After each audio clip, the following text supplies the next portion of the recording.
name is Kataria and I'm faculty and coordinator of Asian American and Asian Diaspora Studies program at Berkeley. And on behalf of ADS, I would like to extend a very warm welcome to every one of you for joining us this afternoon.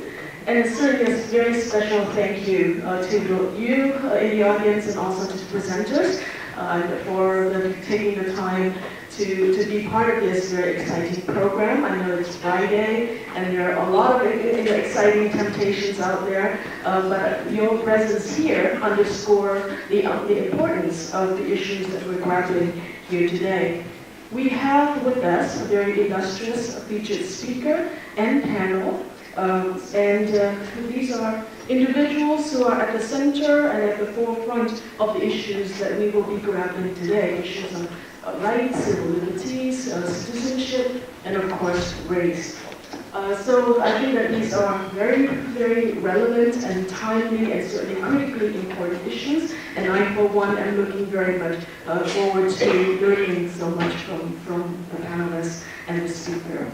It is also my honor and pleasure to introduce Professor Ling Wang, who will be moderating today's program. And my job is very easy because Professor Wang is someone who absolutely needs no introduction whatsoever. He has been he was the founder of Asian American Studies, not just at Berkeley, but also nationally as a field of studies, and remains a very critical pillar, not only of Asian American and Asian Diaspora Studies program at Berkeley, but also a pillar for the Asian American communities at large, on campus and beyond. And his scholarship and his activism is a source of inspiration for many of us. So, thank you very much, Kataria. It's good to be back on campus. What I like to do is, before we start, I'd like to say a few words about why we are organizing this panel today. We're doing this on racial profiling with Professor Xu and a distinguished panel of commentators, because on the one hand, as a country, we routinely declare that we are a country ruled by law. And yet, on the other hand, we also, our law enforcement also routinely and selectively ignores law in discharging the duties. Racial and religious minority in particular have frequently become unsuspecting, innocent victims of selective enforcement, using race and religion as tools of enforcement. An example of such a selective enforcement, of course, is the prosecution and persecution of our keynote speaker, Professor Xu, who is formerly the chairman of physics department at Temple University, and also still currently still a professor there. But before I introduce our speakers and the panelists, let me just briefly set the stage for this discussion. Racial profiling of Chinese American scientists and engineers began at the advent of the Cold War in the late 1940s and early 1950s. Anti-communist hysteria, just like the anti-terrorism after September 11 in this country, ushered in a climate of fear and obsession with national security. The liberation of China in 1949 and the outbreak of the Korean War in 1950 further intensified this particular obsession. The FBI director, J. Edgar Hoover, to him, the presence of 110,000 Chinese Americans in 1950 in the United States posed a serious threat to our national security, just like equal number of Japanese Americans did following the bombing of Pearl Harbor in 1941. National paranoia further elevated after the 1955 Drumright report of the United States State Department that declared that almost all Chinese Americans, there's 110,000 Chinese Americans, were illegal immigrants. And in fact, as a result, they actually created a special unit within the immigration authority to call the Chinese section. The purpose of which, of course, is to keep an eye on the Chinese, and then, if necessary, of course, to arrest them and deport them. Hoover began to make annual requests at that time for funds specifically to keep Chinese Americans under surveillance. This practice continued even after President Nixon made his historic trip to Beijing in 1972. We further worry that what further worried the FBI in 1950s was the presence of a large number of Chinese foreign students in American universities, about 5,000 of them, selected by the then our favorite dictator, Chiang Kai-shek, and sent over to the United States to pursue graduate education in science and engineering in particular after World War II, so that they can in turn return to China after their training to help post-war reconstruction and modernization of China. A very lofty, worthy cause, of course. Since the Chinese exclusion law was still in effect at that time in the 1950s,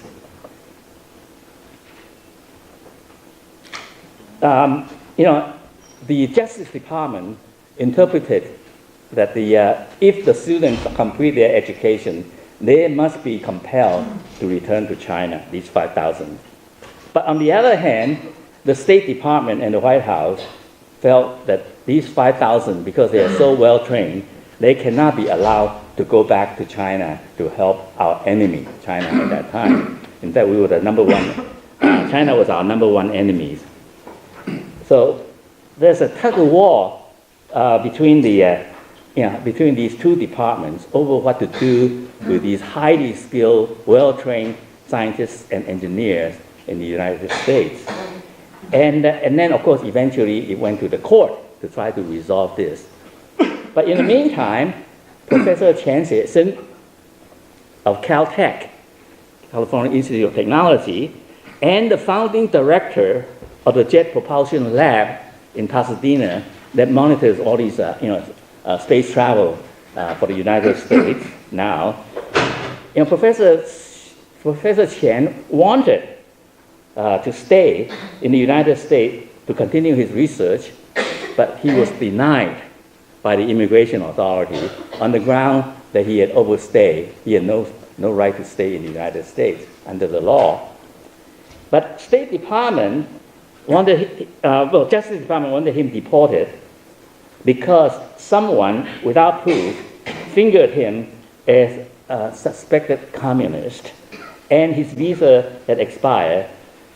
So, again, the two departments went into a dispute for a long time. In the meantime, Professor Chen was arrested and kept under house detention for 5 years, from 1950 to 1955. Our government kept him for five years, and finally in 1953, there was a similar case that went to the Federal Appellate Court.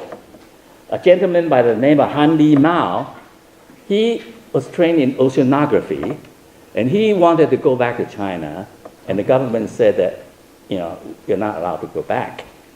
And so he went to court, and in 1953, the appellate court ruled that the government has no right to detain him. So faced with this situation, the United States government had no choice but to let Professor Chen return to China. But before we allowed him to do so, we negotiated with mainland China in Warsaw, Poland, and after a long negotiation, decided that we will use him to exchange the return of 11 American prisoners of war from the Korean War. And that's how, in 1955, Professor Chen ended up going back to China, and then those 11 POW came back to the United States. And guess what? 10 years later, China announced that it has successfully developed ICBM that can deliver nuclear bomb, and of course, Professor Chen was the main architect of that. So, shooting at our own feet with unlawful policies and the prosecution, and not learning lessons from history, whether in our treatment of Chinese American scientists or Muslim Americans, appears to be what we continue to kind of repeat the same kind of mistakes, and we don't seem to have learned any lesson from what we experienced in the last 50 years. So now I have the honor of introducing Professor Xi, who will share with us his experience with his encounters with the FBI and the Department of Justice. Professor Xi was born in Beijing. He is the Laura Cornell Professor of Physics at Temple University. He was born and raised and educated in China, got his PhD in physics from Beijing University. Then he went over to Germany, and then eventually came to the United States, did research in his area, and then he has been involved in materials physics. That's his primary area of research interest. And he also has published over 300 articles in various journals in his field. In May 2015, he was arrested and charged with sharing his research with colleagues in China.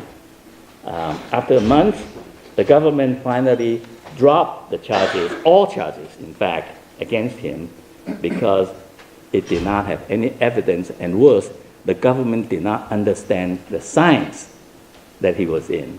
So it gives me great pleasure to welcome Professor Xi to come up here.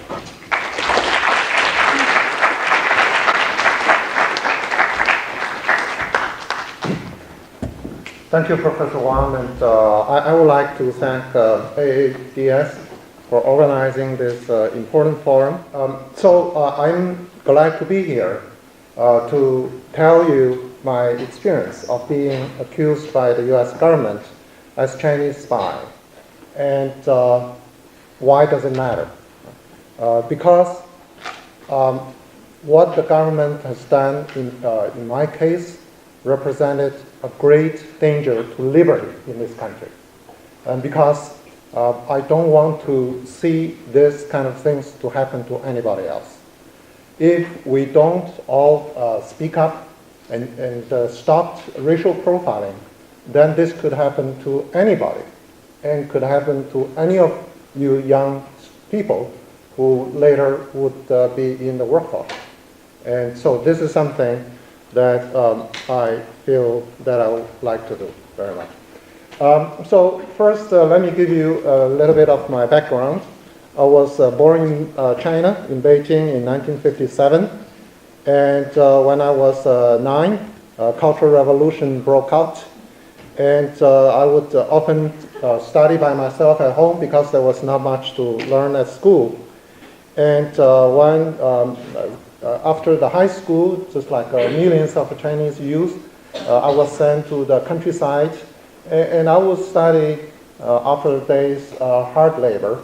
And so after the Cultural Revolution ended, I entered the Peking University and spent 9 years there, where I met and graduated and married a fellow graduate student.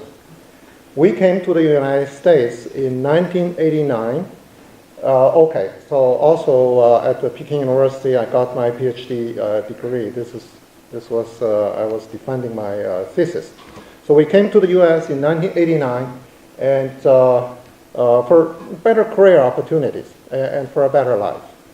And we moved to Penn State in 1995 and built up our research program there. And years later, right, 2 daughters later, that is Joyce and that is Sarah. So we realized that our home is here and our career are here. So we decided to become U.S. citizens. In 2009, I moved to Temple University and built up my research group there. America has given me opportunities to reach a level in my profession that I would not imagine, would have imagined when I was a youngster in China.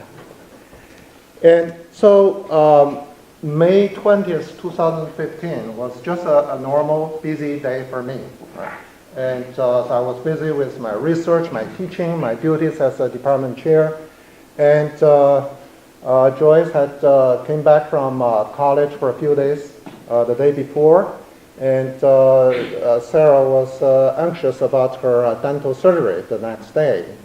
And in the dinner time, I went to a science festival called Pint of Science and gave a public lecture about my research at the Irish pub. And then I went to the airport to pick up my wife, who came back from a overseas trip for a conference. And so when we made a plan, because it was rare for all our family to be together, and so we made a plan to go to a Korean restaurant to try their famous fried chicken. And it was already very late in the night. And a few hours later, our life was suddenly and forever changed. When I was woke up by loud knocks on my door. And the knocks on the door were so loud and urgent that I ran to open the door without fully dressed. And I saw many people outside of my house. Some of them were armed, and some had the battering ram ready to take down my door. And a FBI agent showed me his badge and asked my name and announced my arrest. And another agent turned me around and put the handcuffs on me. So I was totally shocked, and I was thinking, this must be a mistake. It must be a mistaken identity. It probably mixed up my name with somebody else. And but when I asked them why I was arrested, they wouldn't tell me. And in the meantime, the armed agents burst into our house, running around and rounding up my wife and 2 daughters. And one by one, they walked out of their bedroom with their hand raised and at gunpoint. And I was very worried that this must be very frightening to them, but I couldn't really talk to them. Later, my wife told me that her top concern at that point was to shield Sarah, who was just 12-year-old, from possible mental damages. And an FBI agent let me put on a shirt and let me out of my house in front of my family. And at that moment, I really did not know when I would see them again. Because in the Cultural Revolution in China, it was not unusual for somebody being taken away and couldn't see their family for a long time. At the FBI field office in Philadelphia, I was subjected to everything that a criminal went through, and like a fingerprint, mugshots, interrogation. And later, when I was transferred to the U.S. Marshal Service to wait for my initial court appearance, I was ordered stripped naked and bent over against a wall so that a U.S. Marshal could check whether I hid anything in my body. And so during the whole time, I was handcuffed, except when I was using a bathroom or locked up in the cell.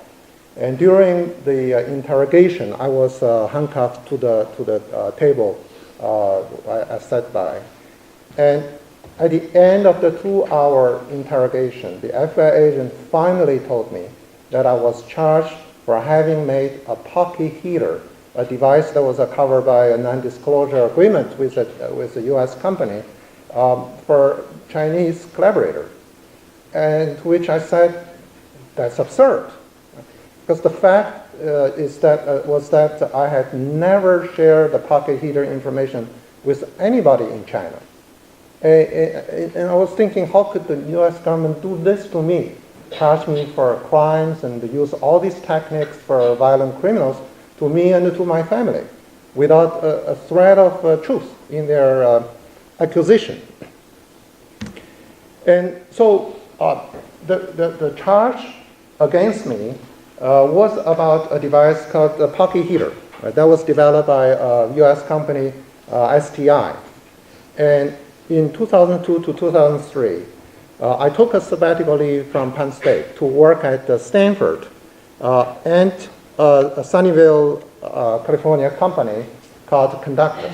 As a matter of fact, some faculty on this campus has something to do with the establishment of this small company called Conductor. And later, the Conductors become part of STI. So in the indictment, the government alleged that during that period, individuals at a U.S. company invented a piece of device, technology, which revolutionized the field of superconducting magnesium diboroid film growth. This tale of a invention of a revolutionary device by STI was pure fabrication. A pocket heater was invented by a German company in the 1990s, and STI modified it for its own purpose. And so here I show the pictures, right, of the pocket heater that this German company invented. A heater is a device where we use to make a thin film, to heat the substrate when we make thin films. Pretty much like using a stove for cooking. And Helmut Kinder invented this device in the 1990s, and this picture was from his papers and a patent they filed. And on this slide, I show you the STI pocket heater. And I'm not going to explain how it works, but the STI pocket heater looks like a Kinder heater and works like a Kinder heater, right? And STI just just simply replace the oxygen in that space to magnesium vapor, and that's all what they did. And also, STI publicized this modified pocket heater at conferences and in publications. You can see the time they published, 2003, 2006. So there's nothing sensitive about it, and it's not classified, it's not sensitive, but it's something that is widely known publicly.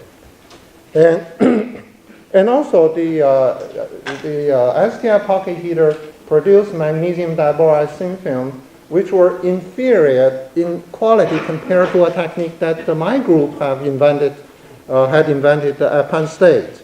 And I don't know of any economic value that this device has to the STI. And frankly, I don't understand why the U.S. government should even care about a pocket heater.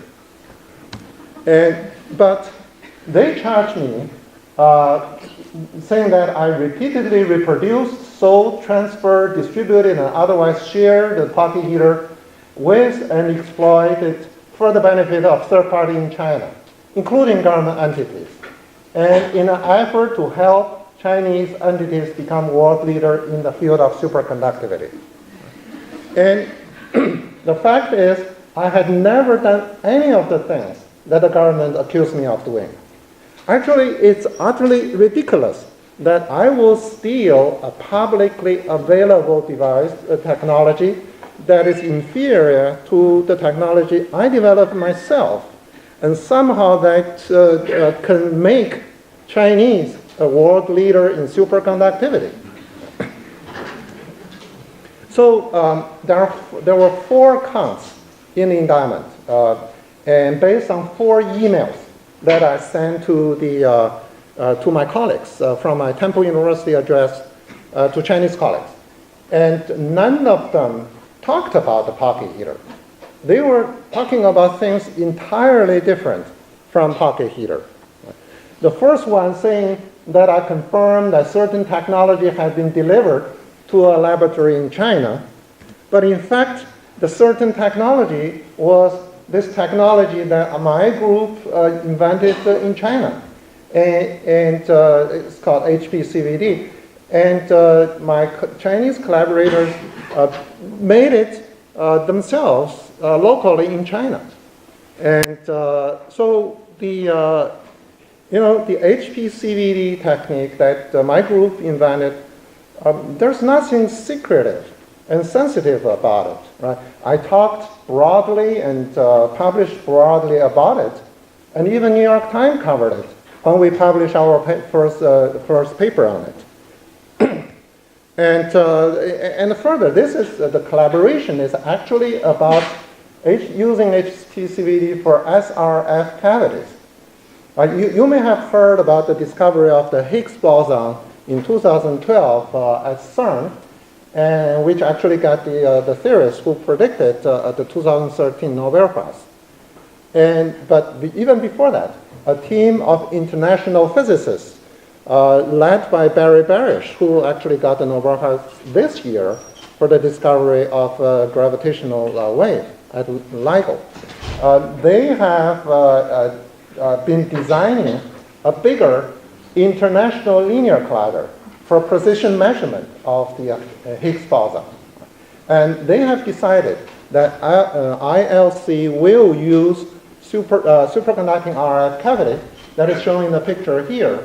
Right? It's SRF cavity will be the technology used for ILC.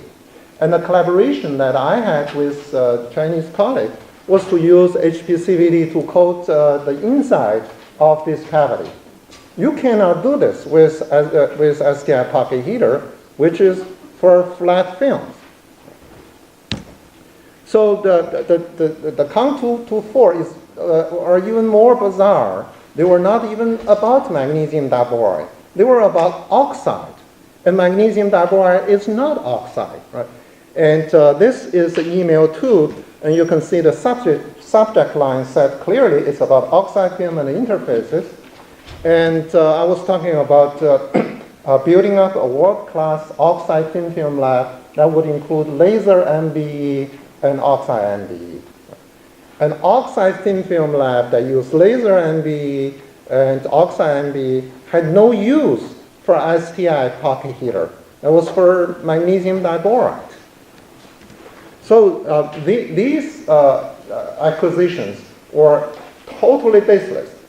But still, I understand I have to defend myself, and I was very fortunate to have engaged a team of great lawyers. And my lawyers contacted the top expert in my research field, and these gentlemen with impeccable reputation and statures. And this gentleman, Ward Ruby, was one of the co-inventors of the pocket heater. And he said I was very familiar with pocket heater because I was one of the co-inventors. And all of them said in their affidavit that I had never shared the pocket heater information with people in China. And so with these affidavits, my lawyers made a presentation to the prosecutors and the FBI agents on August 21st, 2015. And they include 48 slides. I'm just going to show you a few of them. And they told the prosecutors and the FBI agents that this tilt heater on the left that we were talking about to coat the inside wall of SRF cavity is unrelated to the pocket heater that is shown on the right. They don't even look alike. And they have to tell them that they have different principles, different designs, and different functionalities. And concerning the count 224 about oxide thin film labs, my lawyer had to tell them that magnesium diboride is not an oxide, and magnesium diboride and oxide have a very different requirement for growing thin films. And the STI pocket heater has no value or utility for an oxide thin film lab with laser MBE and oxide MBE. And John Rao, who was actually the CTO of Conductus when Conductus adopted the Kinder heater for their thin film production, said that the STI pocket heater was in no sense a revolutionary device. It was a modification of an existing technology that was very well understood. So at the end, my lawyer made a request to the government, right? Find your own lawyer, experts. Give them all my email communications with my Chinese colleagues and ask them, is there any evidence that Professor Xi shared any picture drawings or schematics of the STI pocket heater with Chinese colleagues? And we have also shared with the government a draft motion for dismissing the indictment that we were ready to file with the court. And on the date that the court ordered us to file the motion, the government decided to dismiss the case, citing that additional information came to the attention of the government. In that night, we decided to go to that Korean restaurant and taste their fried chicken, and it tasted really very good. And on September 17th, I went back to my lab for the first time in 4 months. And my group presented me with a bouquet of flowers, and I was really very much moved by that. So why does my case matter? And of course it mattered to us. When the case was dropped, I told the New York Times reporter that this is not a joke. This is not a game. You just imagine that one day I was a respected researcher in the chair of the physics department and enjoy family life just like other American family. And the next day, overnight, I was painted as a Chinese spy all over the internet and over the news, and faced the possibility of 80 years in prison and $1 million fine. And so this sudden blow is already sufficient enough to crush anybody. But when the time went on, the pressure with stress would accumulate and become sometimes unbearable. We were always, I was always thinking about how would my family live if I go to prison, right?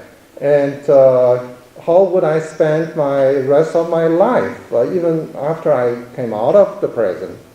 And so we were concerned about whether the government still surveilling us, and so we were even worried about whether it's safe for me to go out. These thoughts never left my mind and weighed very heavily on our family. And during that time, friends and family stopped talking, and friends and the colleagues stopped talking to us, and I also could not talk to my students. And we also really didn't know how were we going to pay the mounting legal fee. It's not cheap, and at the end it cost us $220,000. But we consider ourselves to be lucky because it's only 4 months. If it's dragged on, it could be easily $1 million or more dollars. And so during those times, our emotions, right, was like a roller coaster. We went from outrage and defiance and disbelief to the worries and sadness and frustrations and scares and despair. It was truly a nightmare that I do not wish to see any innocent American to go through. But it matters not because of us, right? It's bigger than just us. So whenever there is a Chinese scientist or engineer arrested by FBI, some would always say, well, he or she must have done something wrong. And what I would say to them is that you don't need to do anything wrong. And this can happen to you. This can happen to anybody. So if you say, what did I do wrong? I was just doing my job as a university professor, which is to create and disseminate knowledge, right, for the common good of the public, for the humankind. Right? That's what our mission is. And my collaboration with Chinese colleagues are for advancing sciences, for publications, and never for financial gains.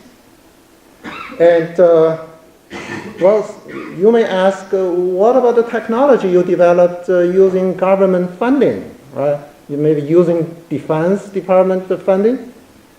And, you know, I don't expect you to read everything here, but the freedom to publish and disseminate is a principle so important, fundamental to the U.S. universities, and most of them, including Temple University, do not accept funding if that restricts our freedom to publish. And I think, you know, it's fitting I show the policy of Berkeley. There can be no fundamental limitation on the freedom to publish as the result of accepting external research support. Right? Berkeley does not accept classified research projects from any sponsor. Right? There cannot be any limitations on the freedom to publish. That's what you know. That's what we were told, and that's what I was doing. And the national academies, whose mission is to advise U.S. government on science and technology issues, they said that science thrives on the open exchange of information, on collaboration, and on the opportunity to build on previous work. United States gained and maintained its preeminence in science and engineering in part by embracing the value of openness and by welcoming students and researchers from all parts of the world to America's shore. That's not what the FBI see it, right? So I'm playing this video. Knowing or unknowing. You can do things to help a foreign nation state, as I said, without realizing that you're dealing with, you think you're helping a buddy who's a researcher at a university in China, and what you're actually doing is passing information that ends up with the Chinese government. That's unwitting. I don't know whether it's the same as your implicit. Explicit would be, you know, I'm sending this stuff to this researcher in China, and I'm doing it because I want to help the Chinese government, and I know he's hooked up with the Chinese government. I think this demonstrates very, you know, their mindset. This demonstrates their mindset. They see these as suspicious and criminal activities. You know, what do they mean by Chinese government entities? They mean all the universities, like Peking University, Tsinghua University, the Shanghai University, Xiaoxing University, and the Chinese Academy of Sciences, because they are all funded by the Chinese government. They are basically criminalizing any international collaboration with China. And but you know, according to this report from national academies in the previous slides, these measures that hinder international collaboration in science and technology actually hamper U.S. economic competitiveness and prosperity. Right? These kind of policies hurt the interests of the United States. Last June, I had the opportunity to attend a conference organized by the Georgetown Law School called The Color of Surveillance. And there I learned that people of color, immigrants, religious minorities, and LGBT persons have disproportionately been the target of U.S. of the government surveillance. In my case, we know that the government had all my emails. They listened to my phone calls, and they have conducted intensive electronic surveillance and physical search against me, pursuant for this FISA, Foreign Intelligence Surveillance Act. And we know that actually my case started as a national security case and became a criminal case at some point. What we don't know is why.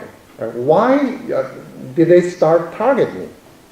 Once I was prosecuted, despite being innocent, our peace of mind is forever gone. Right? Even now, our whole family live under the constant concern whether we are still being, you know, our email being read and our phone call being listened to, or anything that we say or write could become, could be twisted and become an excuse for the government to charge me. Right? Just like what we Chinese say, that to pick bones out of an egg. And life like this is very stressful. So, is it because the government targeted me because of my Chinese origin, or because my visit to China to my aging mother, my relatives and friends? And my lawyer, Peter Zeidenberg, said that if he was Canadian American or French American, or he was from the UK, would this have ever even got on the government's radar? I don't think so. And when I first met my local counsel, Mike Schwartz, and told him that I didn't do anything that the government accused me of doing, and he asked me, have you made money from your collaboration with China? And I said, no. And he said, well, then it must be because you were from China. And so what is alarming is that my case was not the only one. Right? There was the case of Sherry Chen, and there was the case of Guo Qingchao and Shui Li, and they were all being charged by the government for spying for China, which were later dropped without any explanation. So there is a pattern that the scientists and engineers of Chinese origin be charged, and then the charge being dropped. And this has prompted many people to ask the Department of Justice to investigate whether race, ethnicity, or national origin had to play any role in all these false prosecutions. Right? This includes members of the Congress, U.S. Commission of Civil Rights, and many civil rights organizations, and including prominent scientists, engineers, and professors actually initiated by your colleagues here at UC Berkeley. And of course, from my standpoint, I really, really appreciate that when I saw that petition. And so, I put up this the forward line, and I modified it from Martin Niemöller here for you to read.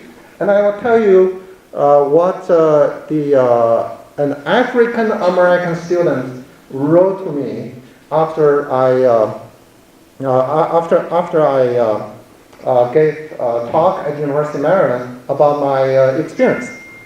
And he said in his email that I cannot pretend to know what you feel or struggle with. I have been trained my whole life knowing that situations such as yours could happen to me. His great uncle was wrongfully convicted of raping a white woman and spent 25 years in prison until it was found that the evidence, the fingerprint in the evidence matched another man. So just like these lines were saying, and these examples was saying that race-based persecution, the persecution, if that exists for any ethnic group of Americans, it violates it infringes on the constitutional rights of all Americans. And so, in closing, I would like to quote this, show this quote from Supreme Court Associate Justice Louis Brandeis. Actually, his opinion on a wiretapping case, right, in 1928. The greatest danger to liberty lurk in the insidious encroachment by men of zeal, well-meaning but without understanding. So the man of zeal in my case, obviously, certainly was without understanding, right? Quite literally. But man of zeal could also be malicious. Right? And I would say that race-based persecution was definitely not well-meaning. And so to answer the question why my case matters, because cases like mine do not protect our intellectual property. It hurts the U.S.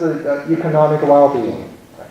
And it threatens academic freedom, And so it hampers U.S. research enterprise and economic well-being. And it undermines people's confidence in America's legal system. And it terrorizes the Chinese American community and scientific community. And, it really endangers the liberty that we cherish so much in this country. And so that's why we have to work together with all the minority groups and to stop this injustice of racial profiling so that it will not ever happen to any of us. Thank you.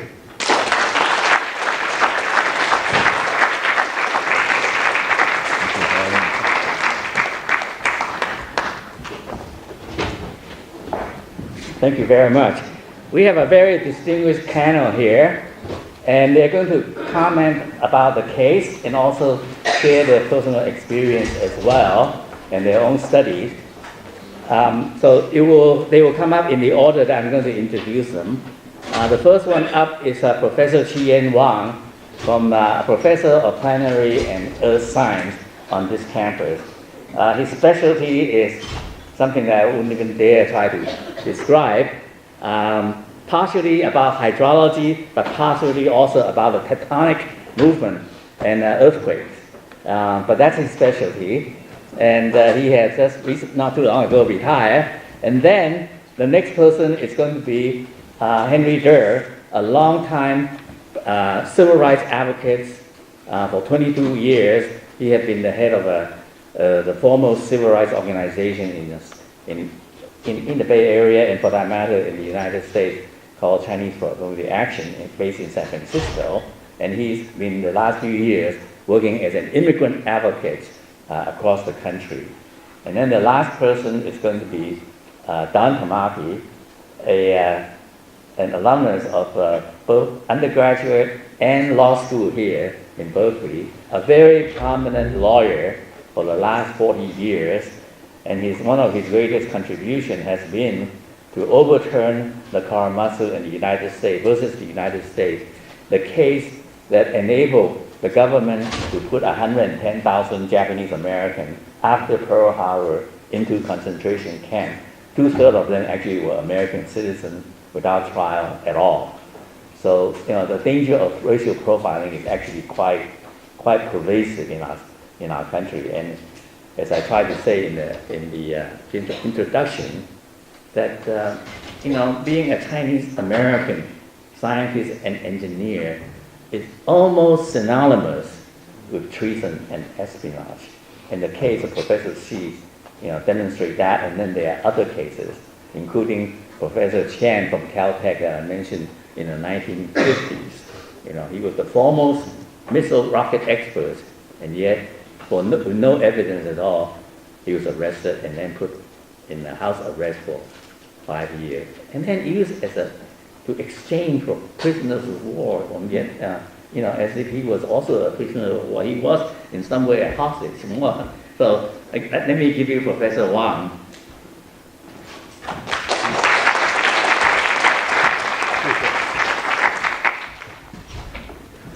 I want to tell you a real story that is very closely related to the subject of today's forum. But the reason that I really want to tell you the story is a wake-up call at the end of the story. So please be patient with my telling you the story. Okay.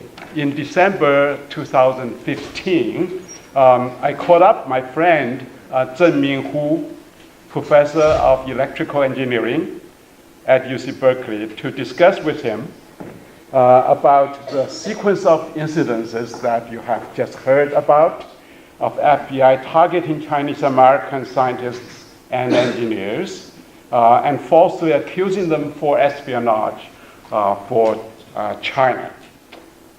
We're deeply concerned that if we do not speak up,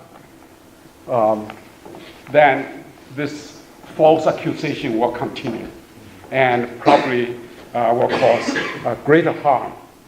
And we decided to initiate a petition to the Department of Justice calling for independent investigation of these incidences.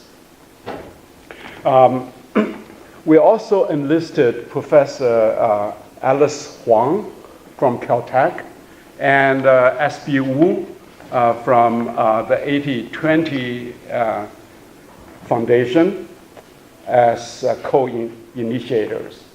At the beginning, there were some debate about how should we conduct this. Should we let some established organizations like 80/50 to carry on the petition? But very soon we decided that the petition would be more effective and would reach a larger number of audience signers if it was set up as independent of any existing organization. We soon drafted a petition and set up a website for signers. And we used the title, a very neutral title, that is Concerned Scientists, Engineers, and Professors. Okay. Since most of you probably haven't seen this petition before, I'll just read it to you. Okay. Dear Attorney General Lynch, we, the concerned scientists, engineers, and professors, are writing to express our serious concerns over the recent wrongful indictments of espionage against Chinese American scientists, Dr. Sherry Chen and Dr. Xiaoxing Xi.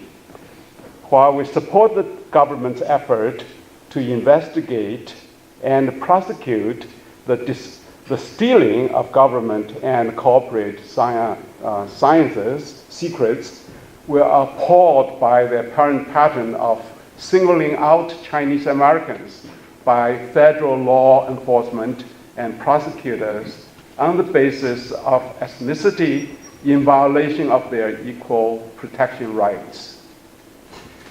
We request the Department of Justice to conduct an independent investigation to determine why adequate fact-finding was not carried out before Dr. Chen and Dr. Xi were arrested and indicted, and whether race, ethnicity, or national origin played an illegal part in these cases. 6 months after the arrest of Dr. Chen of National Weather Service, the case was dismissed on the eve of her trial without explanation. Dr. Xi, chair of the physics department of Temple University, was dragged from home with guns pointed at his wife and children, only to have the case against him dismissed. The government's evidence was not even related to the technology it claims to be, as we just heard. Yeah. Dr. Chen and Dr. Xi's reputation and careers have been damaged irreparably, and their families have suffered. Dr. Chen and Dr. Xi's cases are only the latest of the many cases in recent years involving Chinese American scientists and engineers falsely charged as spies for China. This apparent pattern subjects innocent Chinese Americans to live and work in terror and disadvantage. It also weakens the nation's scientific, technological, and economic competitiveness by discouraging Chinese Americans from entering or staying in STEM occupations in universities, national labs, and industry.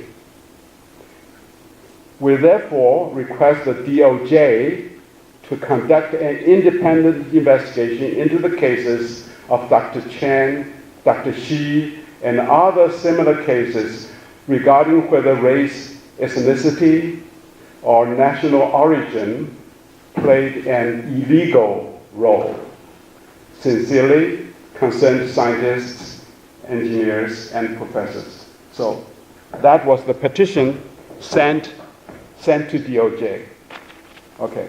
Almost immediately after the petition site went up, it generated a tremendous resonance among the US scientific community.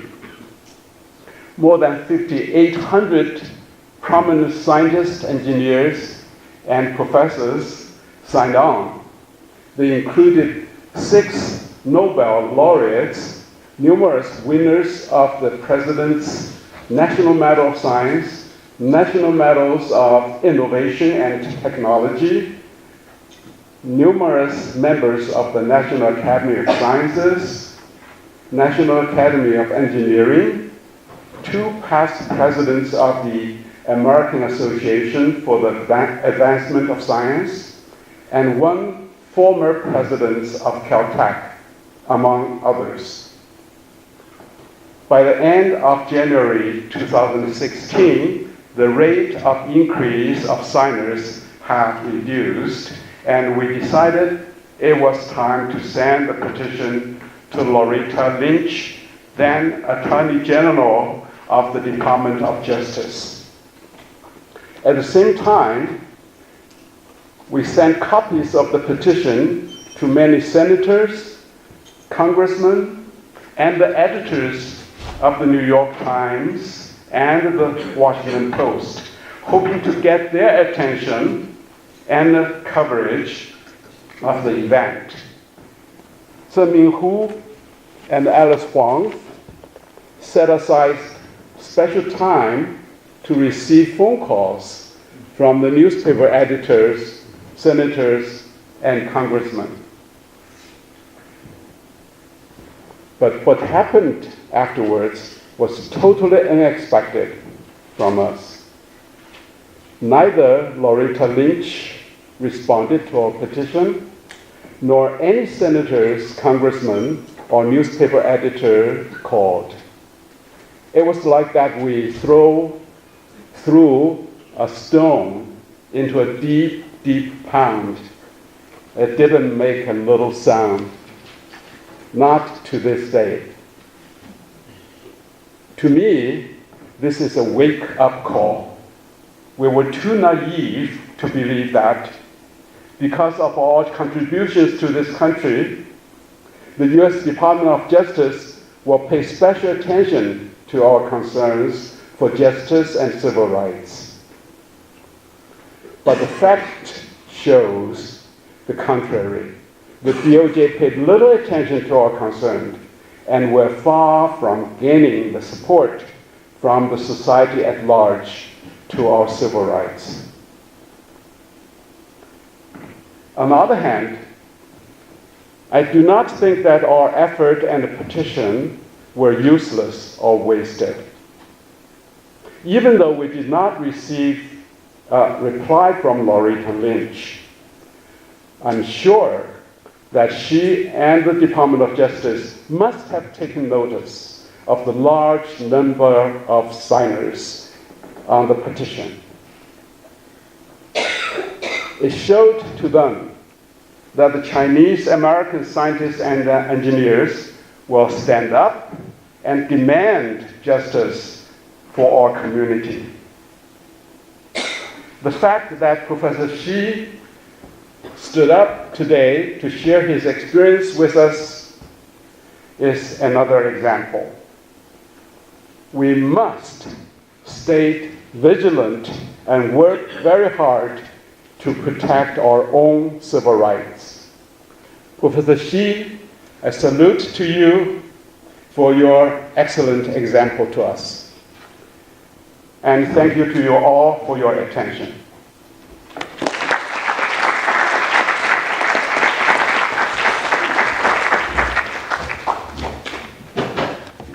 Good afternoon. My name is Henry Dearth, and just by way of background, I'm a son of Chinese immigrants, And when I was a young child, my mother always cautioned us, don't say anything about us to anyone, especially people who work in immigration. And as a young child, I never knew what she meant. But after many, many years, when I became an adult and when my siblings also were older, did we find that my mother was in fact a victim of the Chinese Exclusion Act. And I won't go into all the stories behind how Chinese families have been affected individually by the Chinese Exclusion Act. But what I would say is that the Exclusion Act made liars out of many Chinese American men who tried to bring their families to the United States and end up assuming false names. So personally, I've had a very long history in looking at the impact of immigration and how immigration laws are enforced and the impact of exclusionary immigration laws that have been passed against Chinese and against other Asian and other ethnic groups in our country. What the Chinese scientists and other scientists responded to Dr. Xi's arrest and detention, I think is wonderful to see so many colleagues to take that type of action to stand up in support of the professor. Unfortunately, when we look at the history of these cases of espionage charges against Chinese scientists and engineers and the like, it's always not been that easy. So I want to share with you in the brief time that I have the case of Dr. Wen-Ho Lee, who back in 1999 was charged for being a spy in passing nuclear secrets to the Chinese government. In 1999, there was an article in the Wall Street Journal that had this headline: China got secret data on U.S. warhead. Chief suspect is a scientist at the weapons laboratory of the Energy Department.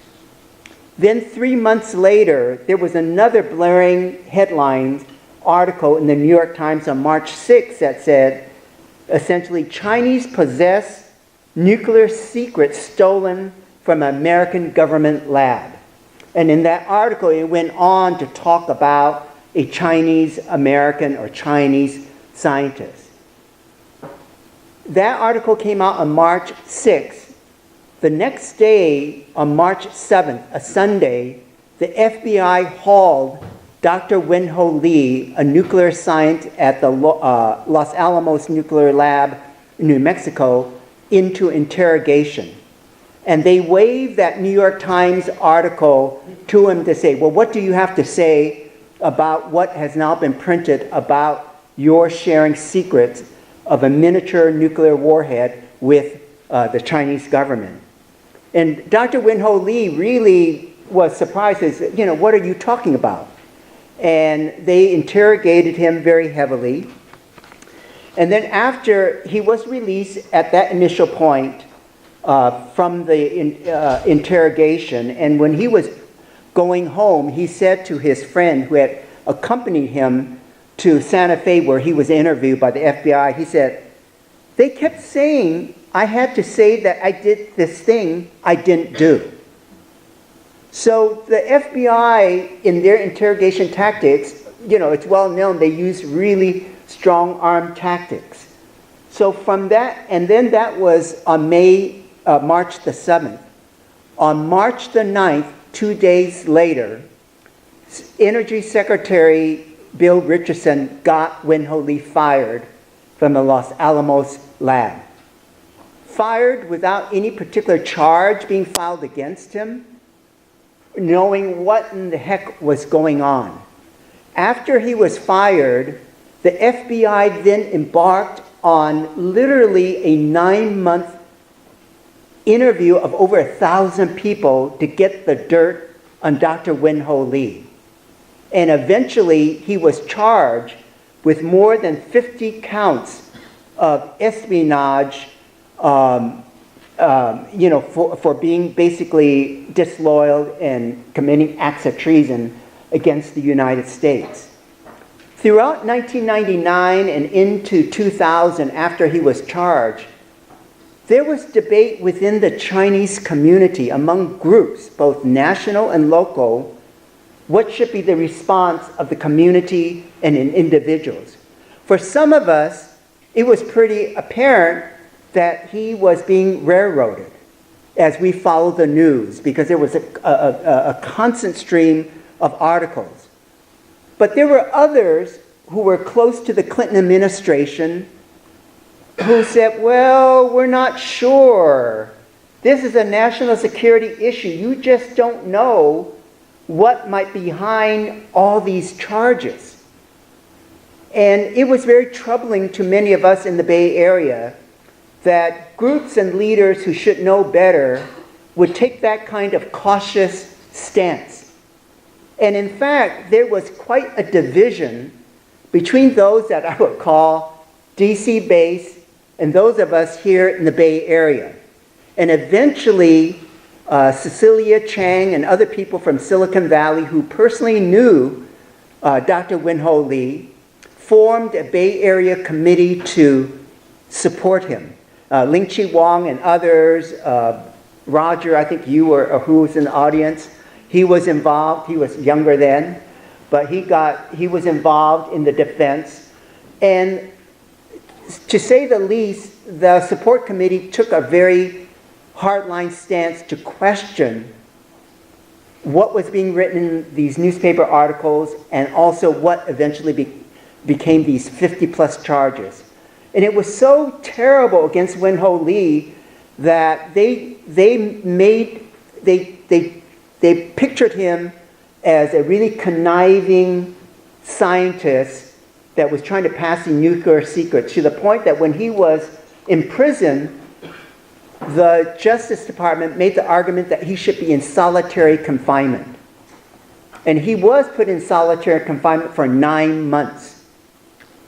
And every time he would be let out, he was shackled. He would only be allowed to speak to his family for 1 hour every week, and then he could only speak in English. He could not speak in Mandarin. So when this was all unfolding, it was clear to us that as the court proceeding happened during the year 2000, that there was not really a credible court case. By then, Wen-Ho Lee got the pro bono help of a very well-known LA attorney, Mark Holscher, who's quite adept at handling these cases. And I remember very clearly that at that time in 2000, I was working at the Department of Education as one of the state superintendents, deputy superintendent. The case was unraveling so bad. I was coming home from Sacramento back to San Francisco, and I got on the cell phone and I called Ling-Chi. And I said, Ling-Chi, this case is so bad that there is no case against Wen-Ho Lee. This is an embarrassment. We need to get word to U.S. Senator Dianne Feinstein or Barbara Boxer. We have to go through backroom channels to tell them that they better tell the Justice Department to, back off from the case. And not only that, we were very displeased with a meeting that some of the DC reps had with Attorney General Janet Reno. They met, they said nothing, they didn't challenge her. She made some vague promise that she would look into this case, and it was just really like she was blowing them off. So we were so upset that the evidence was so strong in exonerating Wen-Ho Lee, we said, to hell with it. We're going to raise money, and we're going to take out an ad to ask for the unconditional release of Wen-Ho Lee. So in a matter of days, we raised, I think it was $10,000. We didn't have the internet at that time. We took out an ad in the New York Times in August of 2000, and in a matter of days, the judge in the Wen-Ho Lee case found him, accepted a plea from Wen-Ho Lee of just one count of mishandling classified information, because he had actually downloaded information from the in-house computer onto some computer tapes, and it was really his own work. And to make a long story short, 99% of what he downloaded wasn't even classified. It was just his own work. And when the judge accepted his plea, he said the judge actually did something very unusual. He said to Wen-Ho Lee, he says, "I sincerely apologize to you, Dr. Lee, for the unfair manner you were held in custody by the executive branch." And then Judge Parker further stated in court that Wen-Ho Lee's had, quote, "embarrassed our entire nation and each of us who is a citizen of it." In short, there was nothing to all the charges that they leveled against Wen-Ho Lee that he had passed nuclear secrets to China. There was no credible evidence ever brought up throughout the investigation or the trial, but they racially profiled him because he was Chinese. He had gone to, just like Dr. Shi, he had gone back to visit relatives or went to some academic conferences and the like. And it was a lesson for those of us here in the Bay Area that we cannot sit still. It is really important to raise a voice of protest when these cases occur. And I believe that the protests that the Bay Area maintained, and eventually other groups came around, helped make a difference in the Wen-Ho Lee case.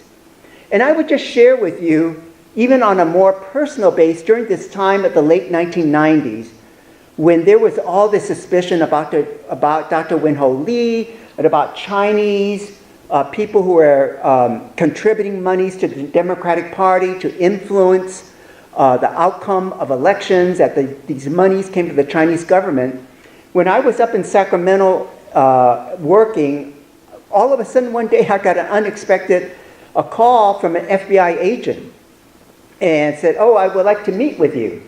So I said, "Okay, here's my office." So we set up a time, and he came up to my office and he said, "Hi, Henry, how are you doing? We haven't talked in a while." It's not like I even knew the guy.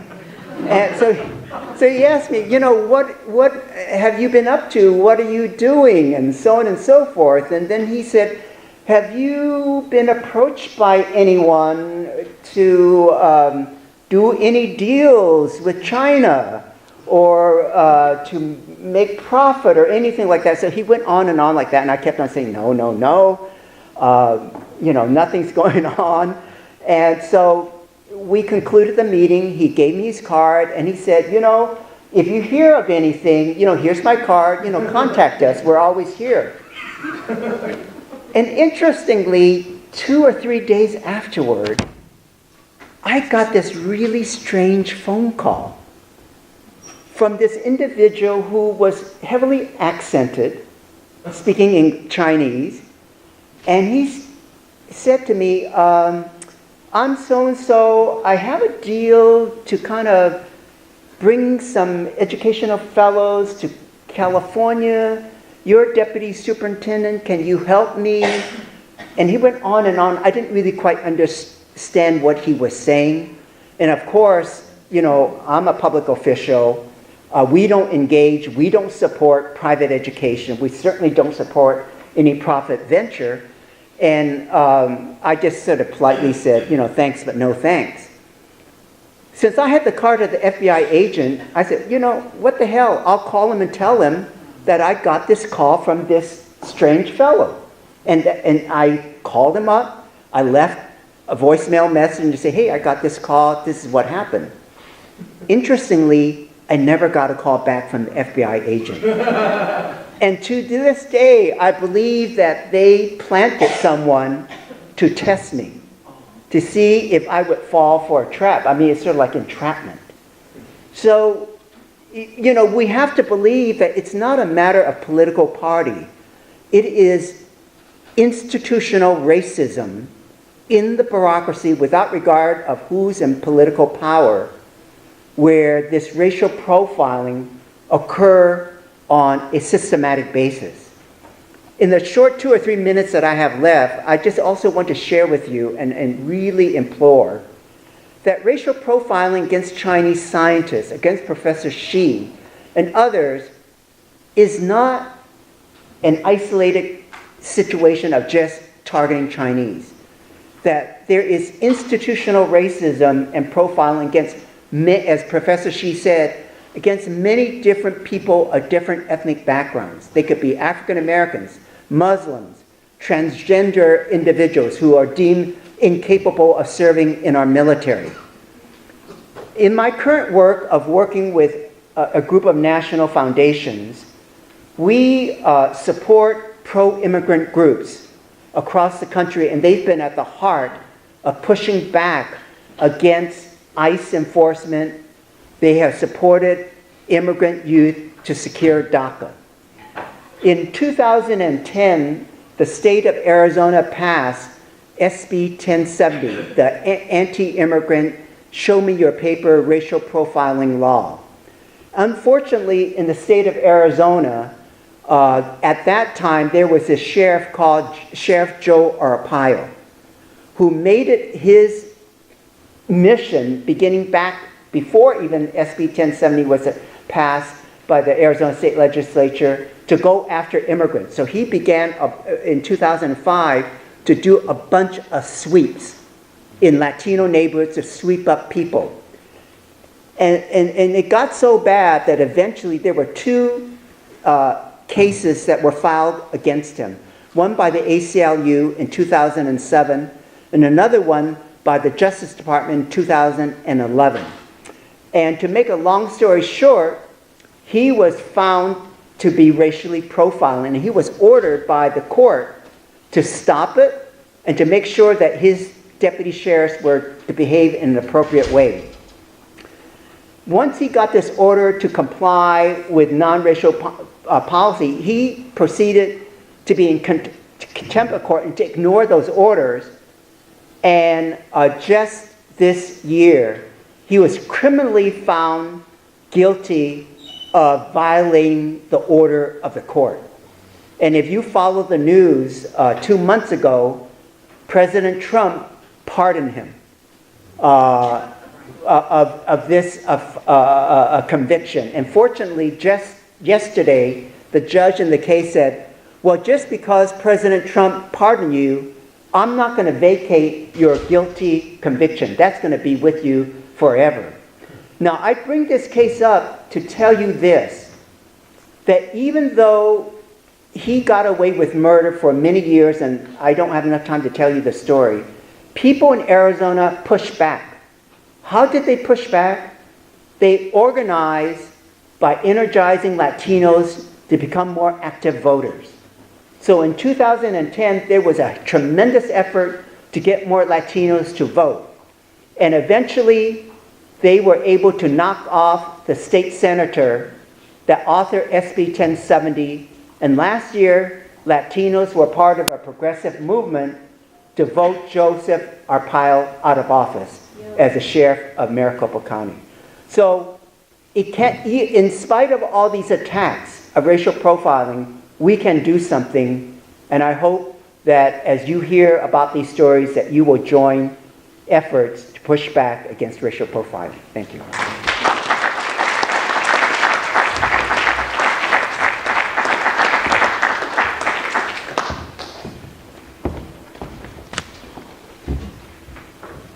Is this it? Yeah, okay. Well, I appreciate you all staying for the end of the program. It's hard to follow Henry, renowned civil rights leader in the country, and of course, well-known Chinese spy. That's a joke, Henry. But I'm I am honored actually to be part of a program organized by Ling Chi and Henry in particular, because they've fought the good fight for so long. And I want to thank Professor Xi for going on a roadshow to tell your story. It takes a lot of courage to do that. I mean, can you imagine any of us sleeping peacefully in the night, knock, knock on your door, and, FBI and Secret Service people coming in and arresting you and cuffing you, and then going through this nightmare that almost lasted a year. And part of the things that each speaker has talked about is, I guess, the absurdity of that. I mean, Americans and American citizens lawfully here being subject to this kind of treatment when this country is supposed to be governed by democratic principles. But the absurdity is probably the right word for it, except if it wasn't so tragic. And this point about not repeating history, I mean, if you take Professor Xi's example and you multiply it times, say, 120,000 people, that's exactly what happened for Japanese Americans during World War II. And as you recall, Japan attacked Pearl Harbor on December 7th of 1941. The next day, literally, the Secret Service and the FBI swept through Berkeley, San Francisco, Los Angeles, Seattle, Portland, all of the cities on the West Coast, and arrested Japanese American leaders and took them away. Their families did not know where they were being taken to.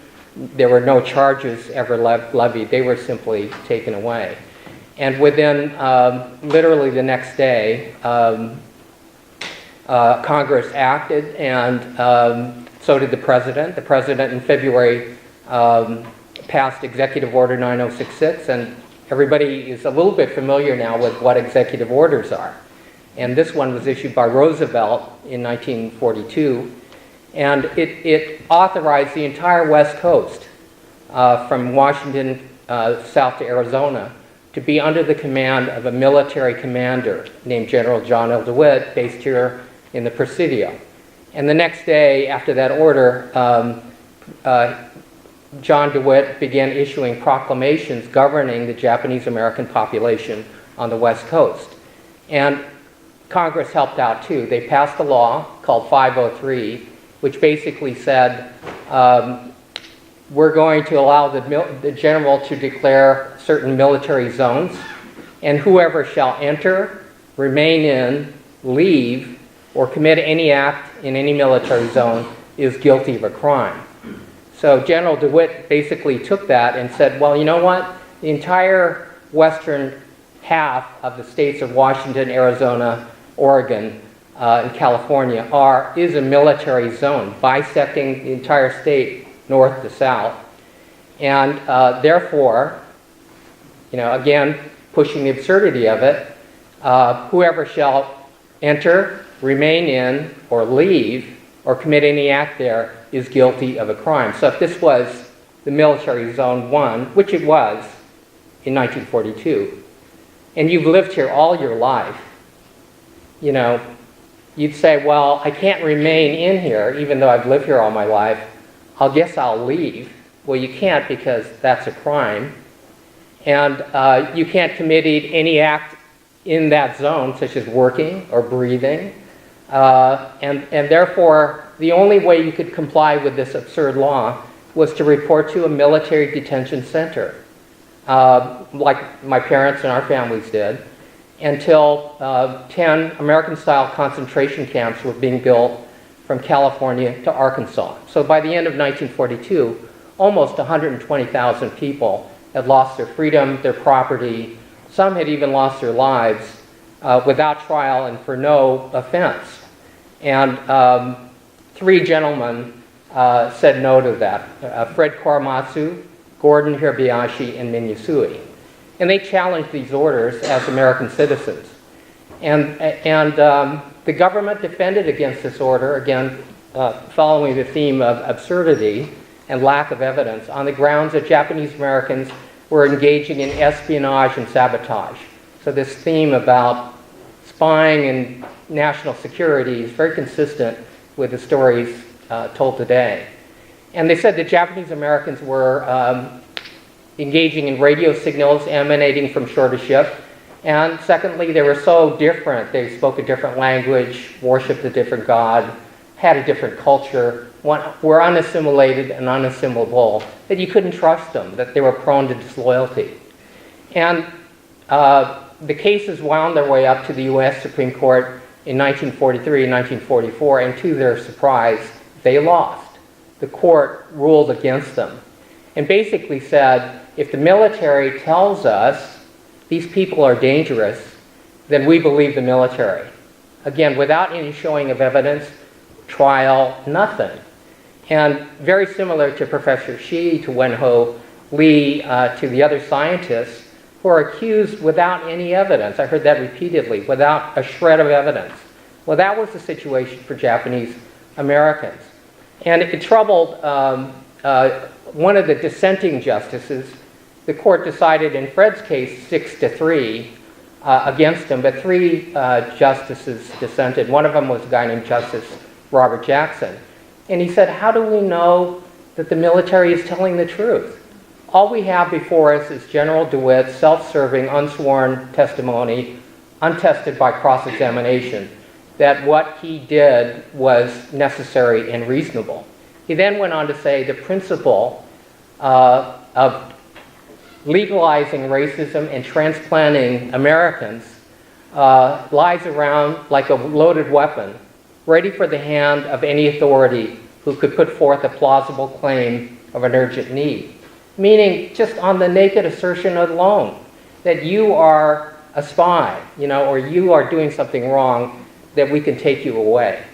And Professor Xi is absolutely right that it is so un-American and so contrary to the principles of democracy. But they do lie at the core of what racial profiling it is.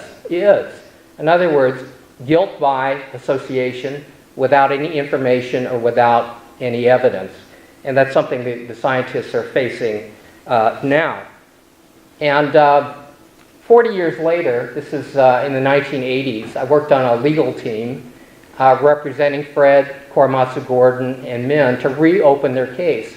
And evidence was accidentally found by Peter Irons and Aiko Yoshinaga, just researching the archives of the Department of Commerce, looking for, Peter wanted to write a book on Fred's life, and he was tracing couldn't find the Justice Department files, and they're they're boxed and unopened for 40 years in the Department of Commerce. And in opening the boxes, among the top documents were reports from every intelligence agency, basically saying, we've looked at this, that the Army's claims that Japanese Americans are engaging in spying and signaling, and none of it is true. J. Edgar Hoover writes in a report that we've investigated every single claim of shore-to-ship signaling since the beginning of the war, and there isn't any. The Federal Communications Commission writes back and basically says that General DeWitt's men are so incompetent that they're picking up radio signals emanating from Tokyo and they're calling them shore-to-ship transmissions. These people who can barely read 10 words a minute pass it on to the general, and he believes them. And then he says, quote, it's pathetic, to say the least. And the Navy issues a report saying there's no reason to incarcerate these people on a mass basis. They should be treated no more differently than the German American or Italian American population on an individual basis, right? In other words, if there's a suspicion, you charge on an individual basis on solid evidence and not on a mass racial basis, and it recommended against the roundup.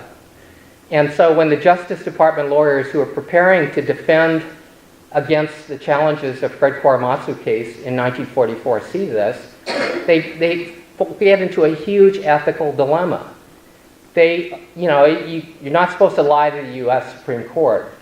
And Edward Ennis, who was then responsible for drafting the brief defending the government's position, he writes to the Solicitor General of the United States, the guy who argues the cases before the U.S. Supreme Court.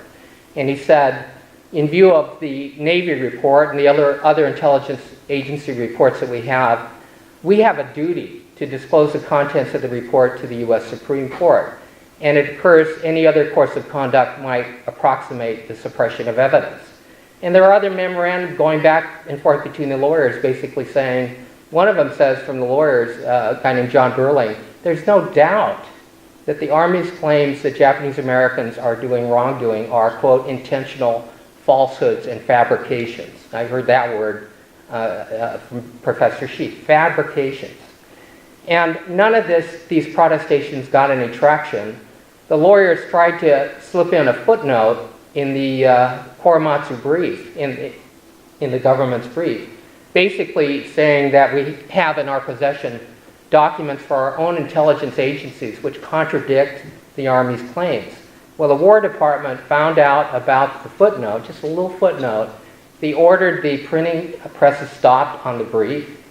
You know, briefs are printed.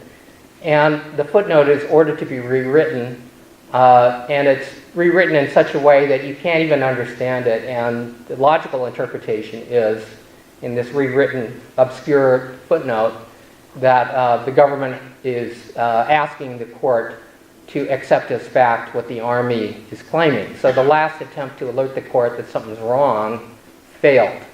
And so you have this enormous precedent that stands for the proposition that without evidence, without trial,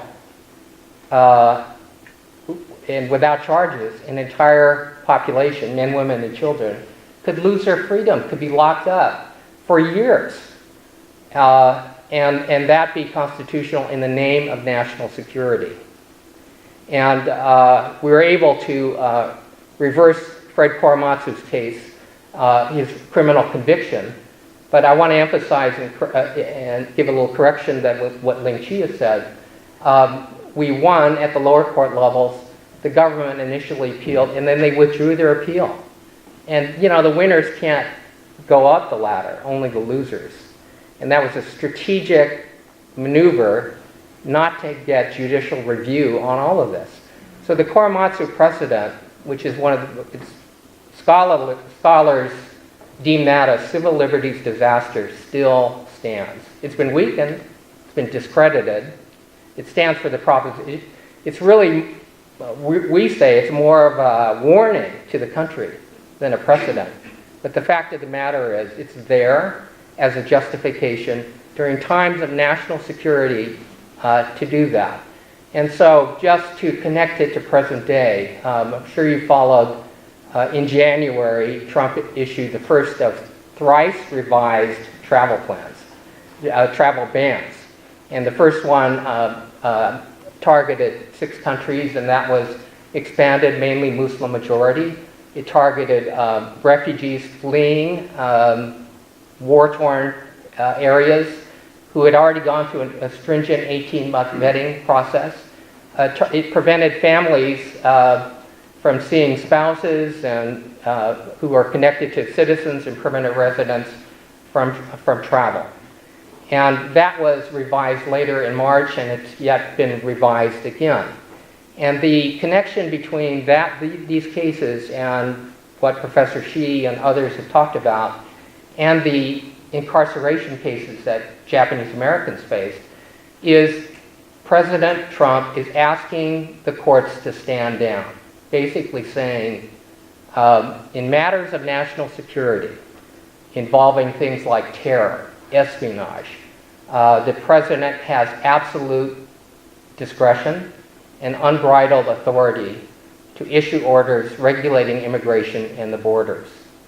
And we now filed an amicus brief on behalf of the children of Fred Korematsu, Gordon Hirabayashi, and Min Yusui, to remind the court that in 1943 and 1944, when the court chose to look the other way, when they gave the government absolute discretion, when they refused to question these claims that we now know are false, that it was a terrible, it did terrible damage to the Constitution and to democratic principles. I'm happy to say that Karen Korematsu is sitting in the back. She's the daughter of Fred Korematsu and is leading the charge on this effort that we're doing. So she's there in the red. Thank you.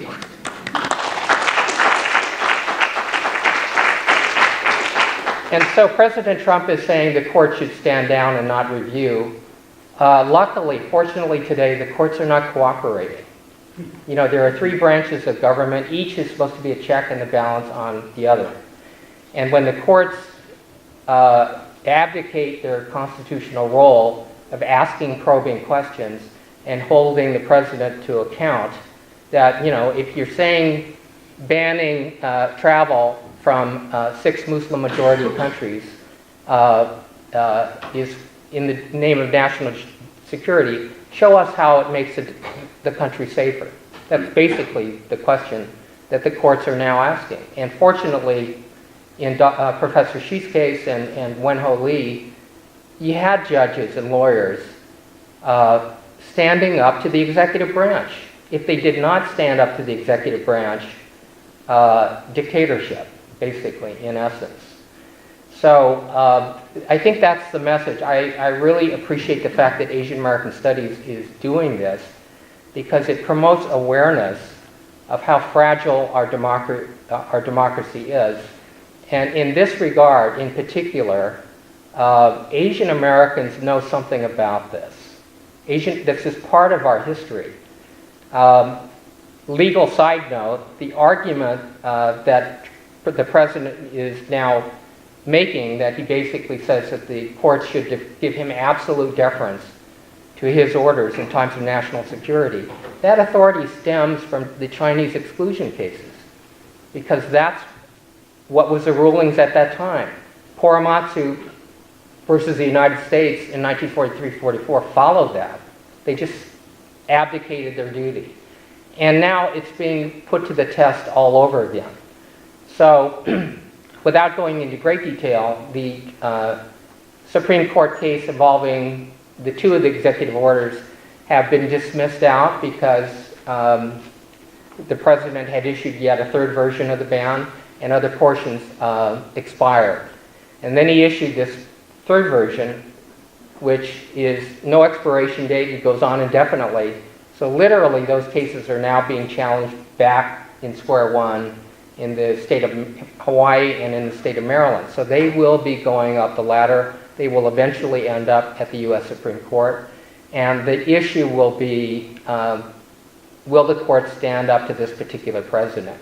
And I hope the public realizes that we can't go back to the era where facts didn't matter. You know, the problem with Professor Xi's case and Wenho Lee's case is facts didn't matter, right? I mean, it's so obvious that even me as a non-science major, I was still political science because I didn't understand the science, could understand basically what Professor Xi was explaining. It's got nothing to do with what the government is concerned about.